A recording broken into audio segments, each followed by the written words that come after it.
नमस्कार, जयश्रीज किचनमध्ये आपलं स्वागत आहे. हे आहे भरताचं वांगं. आता आपण याचे गोल गोल काप करून घेणार आहोत. असे छान पतले पतले काप काढायचे आहेत आपल्याला.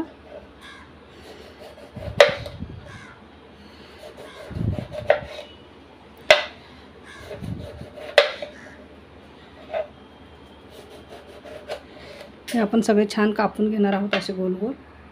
हे आपण सगळे कापून घेतलेले आहेत वांगं. हे बघा, आपण याला मसाला लावून घेणार आहोत. हे आहे 1 चमचा अद्रक लसूणची पेस्ट. आता आपण याच्यामध्ये मसाला टाकून घेणार आहोत. हे आहे रेग्युलर मसाला 1 चमचा. आपण 2 चमचे टाकणार आहोत. थोडीशी हळदी, 1 चमचा धना पावडर, 1 चमचा आपण लाल तिखट टाकणार आहोत. त्याच्यामध्ये आपल्या आवडीनुसार तर आपण तिखट कमी जास्त करू शकतो. आता आपण टाकणार आहे याच्यात अर्धा चमचा मीठ. आता आपण हे सगळं मिक्स करून घेणार आहोत. याच्यात टाकणार आहे थोडंसं तेल. आता हे सगळं छान कोटिंग तयार करून आपल्याला ह्या वांग्याला लावून घ्यायचं आहे. तर हे सगळं आपण छान मिक्स करून घेणार आहोत.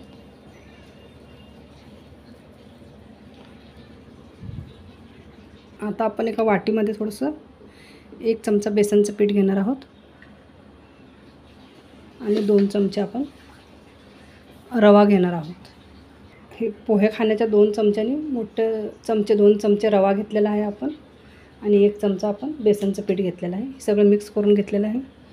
याच्यामध्ये थोडंसं आपण लाल तिखट टाकणार आहोत.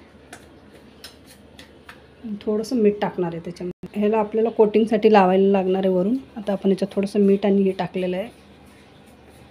लाल तिखट, बेसनचं पीठ आणि रवा हे आपण असं लावून ठेवणार आहोत.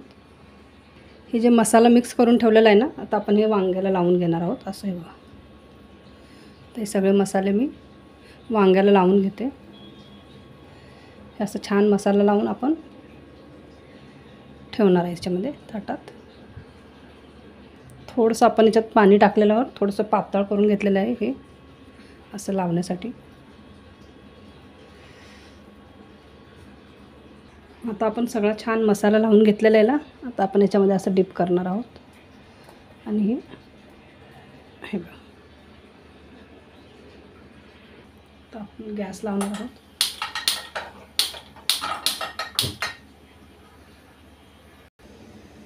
थोडंसं तेल टाकणार याच्यामध्ये.